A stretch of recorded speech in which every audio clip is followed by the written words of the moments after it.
Le Vasco, ça a été créé à peu près ça va bientôt faire 2 ans. Et on s'est rencontrés. À la base, il y avait un noyau qui était composé de Nils, Raphaël et Louise, qui se sont rencontrés au lycée. Et puis, ils ont commencé à faire de la musique ensemble. Moi, après, je les ai rejoints parce qu'on s'est rencontrés au conservatoire. Et on a commencé à faire de la musique tous les quatre. Je faisais de la batterie au début. On avait un autre groupe qui était pas du tout dans le même esprit. Et ensuite, on a rencontré Nicolas aussi au conservatoire. Et on a joué ensemble tous les 5 avec une personne en plus pendant à peu près, je sais pas, 1 an, 1 an et demi. On avait continué le même projet sur lequel on était. Et à un moment, on a décidé de créer le Vasco. Voilà. Baptiste, Nicolas, moi, Nils et Raphaël qui jouent des machines étaient tous les 4 au conservatoire donc en jazz. On avait la même formation, on était sur la même promotion quoi. Et Louise pendant ce temps-là faisait des études de théâtre à Nières. Et la même année, en fait, on a été confrontés tous les 5 à différentes réflexions. Nous, on a suivi un cours en fait de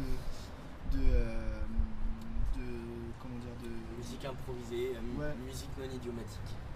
Avec un professeur qui s'appelle Marc Baron, qui est maintenant un ami, avec qui nous a amené à beaucoup questionner la musique en tant qu'art en fait, sous plein de formes. Et ça nous a beaucoup, ça nous a confronté en fait, ça nous a confronté à vraiment un gros truc quoi. Qui nous a vraiment changé notre manière de percevoir la musique et la manière d'agencer des sons. Et en fait, le batteur avec qui on était, lui, était pas trop dans la même dynamique. Donc ce qui faisait qu'il y avait vraiment 2 groupes. Il y avait lui qui voulait aller quelque part et nous qui voulions à 5 aller autre part. Donc on s'est dit, en gros, on s'est séparé de lui et on a vraiment commencé le Vasco à partir de ce moment-là.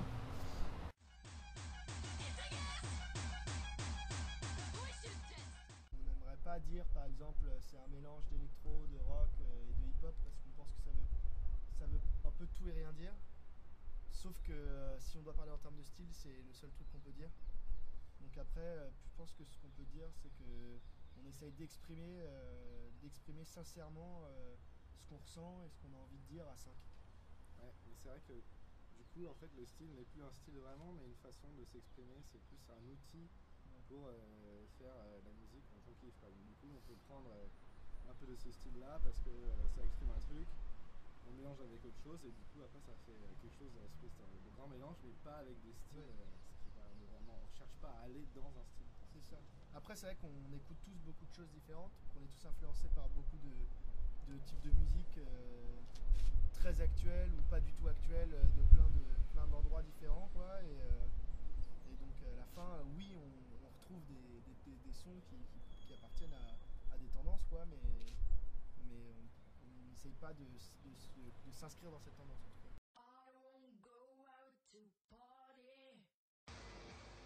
Mais je pense que c'est surtout la rencontre aussi des gens qu'on a rencontrés, mais aussi nous 5, on discute beaucoup, on discute énormément, on discute peut-être des fois même trop de ce qu'on fait, mais on discute beaucoup quoi, et c'est ces discussions qui ont abreuvé le groupe depuis le début et qui ont permis de réfléchir à ce qu'on fait quoi.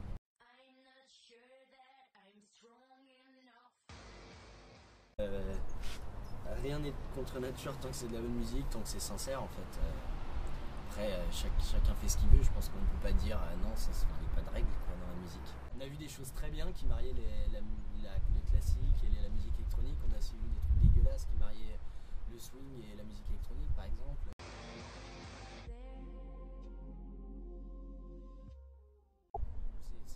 C'était très ouvert, hein, c'est jazz. Il y a quand même quelques profs qui ont réagi en disant qu'ils trouvaient ça intéressant mais que ça jouait pas quoi. Oui, moi ça manquait de solo. Oui, il y a toujours ce truc là, voilà, ça manque d'un petit chorus ou ça blow un peu quoi. Ouais.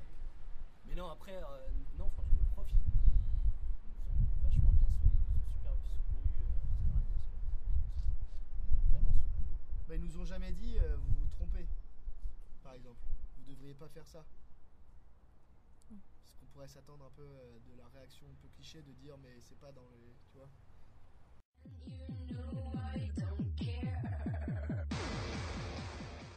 arrive à vivre de ça en faisant vraiment juste